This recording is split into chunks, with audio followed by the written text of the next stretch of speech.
Greetings, Goddess Body, Mind, Spirit community. This is your Goddess Guru, Tyra Omilade, here to share a word of inspiration with you on your path to self-realization and self-mastery. Y'all, today is March 17th. We are at the new moon. We're almost about to leave it. So I said I have got to get on and give us some wisdom for today. Please pardon my voice. I have been excessively busy. And I lose my voice when I get overly tired. So how is everyone doing? How's life been treating you all? I hope that you are doing well. I have been having a great birthday month, learning lots of new things, feeling tapped in and tuned in and all that kind of good stuff. Hey, Amethyst Renee, how you doing, my sister? I do want to give you all some heads up. I have contacted two Babalaos, and they are going to work with me to bring more Ifa wisdom. Thank you. They're going to bring some Ifa wisdom that we all need. I am, to me, still a baby priestess, and so I can get us so far, and, I'm contacting them to help take us a little bit further. A lot of people are contacting me saying, what can I do to initiate into Ifa? How do I work with the Orisha? What do I need to do? And I feel like there is a definitive path and that people need the right understanding and mindset, a good beginning to make Ifa effective in your life. I've been pondering it quite a bit, and it is a lifestyle. It is a definite lifestyle. And so what is a lifestyle? It requires action. So there are steps that we have to take. It's not magic. It is magic, but it's not. Like, you initiate, and guess what? You have to keep going. Thank you so much, AX Shane. I so appreciate that. I give thanks for my guides that inspire me and give me the wisdom to share with you all.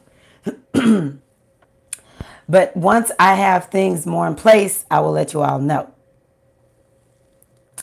Yes. Oh, I like that. It's not magic, but it's magical. Thank you, Amethyst Renee. So we are in the new moon, at the new moon, phase. We are at the new moon, basically. New moon in Pisces. And we are in Mercury retrograde shadow. And so what came to me yesterday as I pondered my own new moon intentions. And so I encourage you to set your new moon intentions. All right, Carter Ellis, happy birthday. Happy birthday, Carter Ellis. Pisces, we're holding on to this last little bit of time because we're headed to Aries soon. Aries, it's your time. Birthday Pisces, ascendants. Y'all, let's just relish this last little bit of time in Pisces. So yes, we're in the Mercury retrograde shadow phase.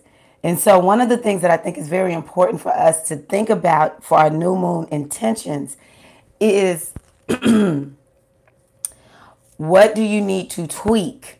What are some things that you need to tweak when it comes to goals that you have set?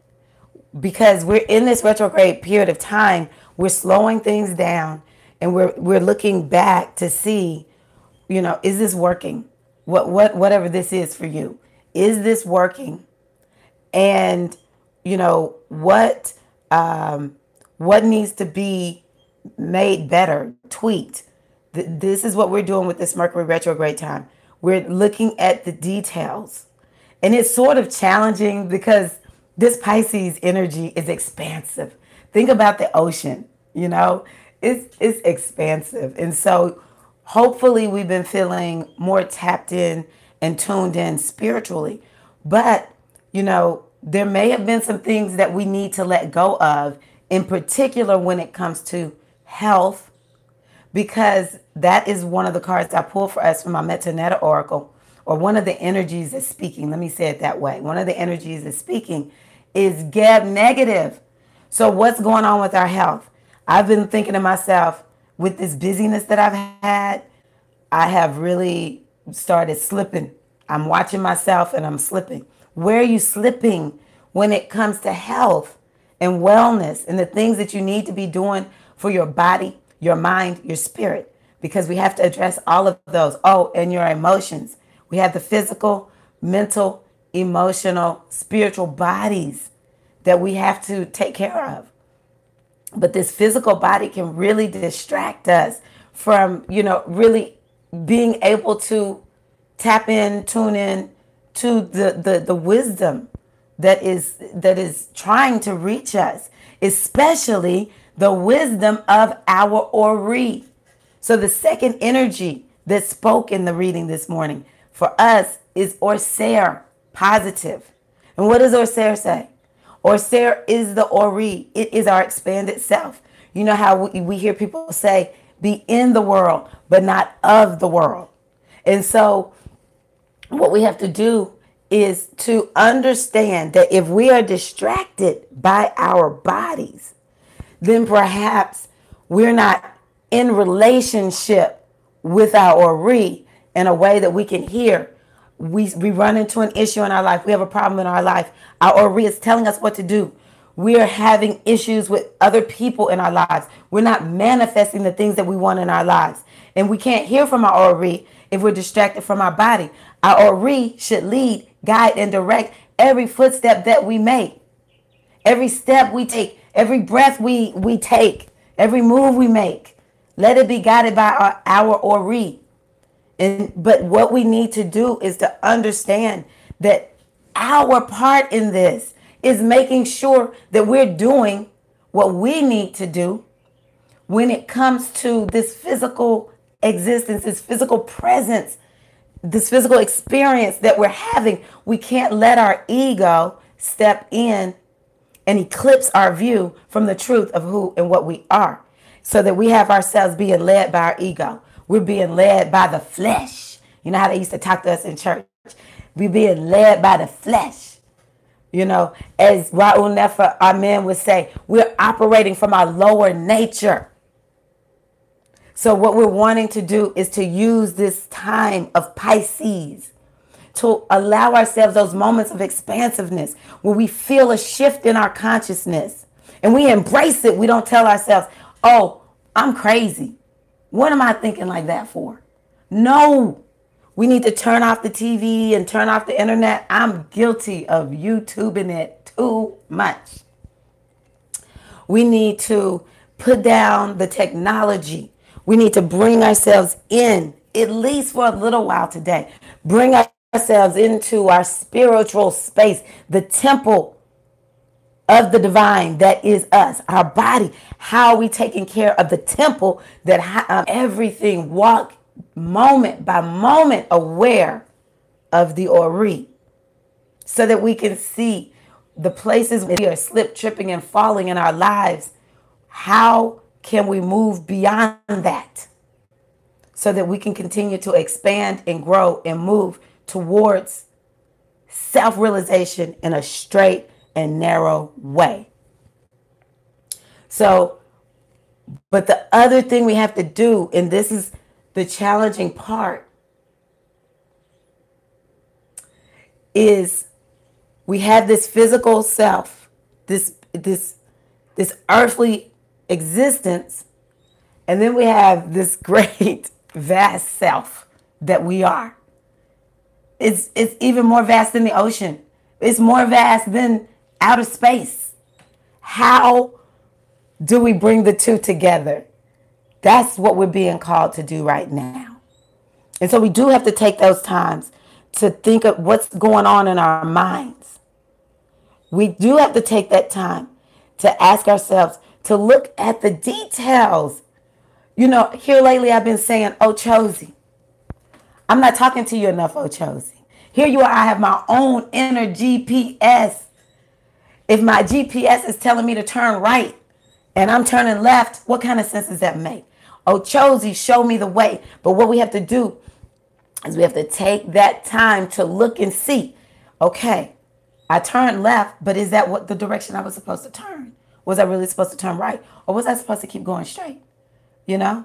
So we need to take this time, especially as we are advancing towards Mercury retrograde. Take this time to really look and see, what is my relationship with my Ori? Am I paying attention to all of the signs and the signals that are coming our way? The mothers continue to tell me, you all will not be left behind.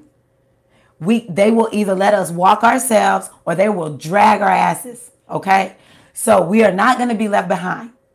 Oya will say to us, I will whisper to you, or I will come through like a tornado in your life.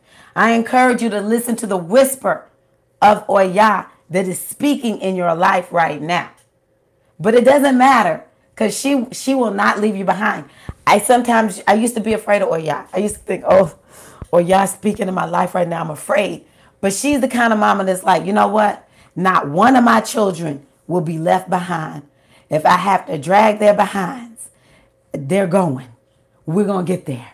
That's the kind of energy that's coming through right now. They care so much about us. They're giving us what we need to do right now. All we need to do is do it, or they're going to drag our asses. Okay. They're going to come through and they're going to make sure we get there, because this is our time. Okay. So savor Pisces. Savor Pisces, because Pisces is the place in us where we can let it all go. We can let the BS go. We can let the trash go. We can let the limitations go. And we can set ourselves free and be birthed anew. And we will do that during this time by making commitments to our health and to our spiritual practices, to opening ourselves up to communing moment by moment by moment with our Ori. So how do we do that? We say, Ori, higher self, Ganesha, however you want to call this, help. Show me the way, Ori. Just talk to your Ori. You and your Ori are one. Okay? Your Ori is that undifferentiated part of yourself that is watching what you're doing. And it's like creating urges and inclinations. You think to yourself, I need help. And it brings people into your life. It brings situations into your life to help you. And so this is what we do. We talk to our Ori to increase our awareness of our Ori, so that we know what we need to do and we will actually do it. It's not enough to know what you need to do. I know what I need to do for my health. I didn't do it for a long time and I ended up with some health issues. Okay. The other thing we need to do is open ourselves up continually to abundance. No blessing can come to you except by your Ori. All right. So chew on that one. If you're experiencing lack in any way, it could be money, it could be relationships, resources of whatever kind you feel like you need, it's time to talk to your Ori. Okay. Or Sarah Sales is saying, I want more. I want more of you. I want more of your attention. I want more time in your life. Now, someone asked me today, what's an altar to the Ori? You? We're not setting up altars to the Ori. We are the altar to our Ori. Okay? So bow down to the altar of yourself. Burn incense to the altar. Set a candle to yourself. You know, take some spiritual baths for your body. Put some healthy food in your body. Really shore up this temple of your Ori. You are the temple. That's how special you are. You are the temple to the great divine consciousness within you. I'm going to look at some comments and then I'm going to run on to teach my classes, y'all. Oh, yes, spiritual bath. Now, let me tell you, some of the things you can do, like, let's see here. You can go buy some herbs.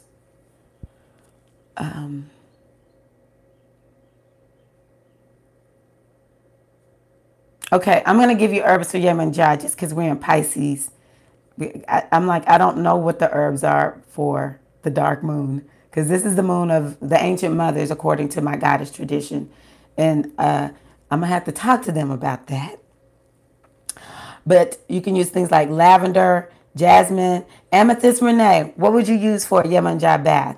Jasmine, lavender, rose, any kind of rose, okay? Rose petals. You put, now you may not have to put the rose unless it's oils, but if you use herbs, you put them in a pot of water, you boil them, you strain the herbs, and then you get into the bath using rituals, candles, prayers, and you pour the bath over you, and you can just sort of like, you know, like brush yourself like that to kind of help, you know, get the energy right in an alignment with the herbs in the bath. And, you know, let's just do a goddess bath. Add some sandalwood if you want to. So once you're only going to boil the any leaves that you use. And then you can add like the essential oils. Molasses, that's another one for Yemanjai. Oya would be frankincense and myrrh. And if you're using the oils, you don't put it in until after you boil and strain the herbs, okay? Add just a few drops, you got a goddess bath. Sandalwood is another good one. Yes, Shane, that's another very good one for Oshun. So we got our goddess bath going on. And like I said, you pour it, do your rituals, your prayers, connecting to the energy of the mother, asking the energy of the mother to be with you, to lead you, to guide you. This is a ritual that you can do during this this new moon if you need one. Oh, yes. So I mentioned the spiritual bath. Let me go back to the beginning. Okay, so A. Shane said exactly, I call it the spiritual mind and body balance. Ooh, I love that. Spiritual mind and body balance. Wellness is important. It is. It actually is essential to, you know, spiritual health and evolution. Introspection, isolation, give it all to spirit. That's very Piscean. Amethyst Renee, you're exactly right. Yes, yes, yes. So we are in sync, Amethyst Renee. It helps me to know I'm in sync with you. Just know that. Very good. Affirmations for abundance and prosperity. This is a great time for that. What we feed our minds translates to the body. That is one of the biggest lessons that I am working on in my own life, is understanding, like sometimes I have to catch myself saying negative things because I feel like my body isn't like on point like I want it. And then I just will have now started dismissing that, saying, I love myself. I don't care. I love me to pieces. Woo! That's how we have to be with ourselves, okay? So, y'all, I'm going to go teach African dance and Zumba. Yes, okay. I will post that, Amethyst Renee. I'm starting to make comments on my Facebook, my YouTube channel in the discussion tab, so I can put them there. So thank you for that. You all have a wonderful day. Oh, you know what? Pisces is all about dancing. It's about creativity, artistry. It also is about, I guess I see it sort of as like shape-shifting energy because it's about illusions, which is, of course, very, very, very Oshun. I see Pisces as both Oshun and Yemoja, actually. So, yeah, enjoy. Thank you. Allowing yourself to just be lost in your dreams for your life. We have to do that. We have to do that. You all are most welcome. I'm always so appreciative whenever you join me. So I'm super grateful to you all too. I encourage you to just really savor this time, you know. Go in isolation as much as you can. Dance, pray, meditate, do your spiritual work. Listen to the spirit of the divine that is within you. And y'all, last thing. part of the reason I'm so tired is I helped with someone's campaign for the first time in my life. It was a great experience. It was a very positive campaign, but I'm going back to social activism. Campaigning is dirty. It can get, ugh. Anyway, y'all, I just had to check in with y'all. Social activism. If I tell y'all I'm on another campaign, y'all gonna have to clap back at me. I'm done. All right, y'all. Y'all have a good one. Love y'all. Peace.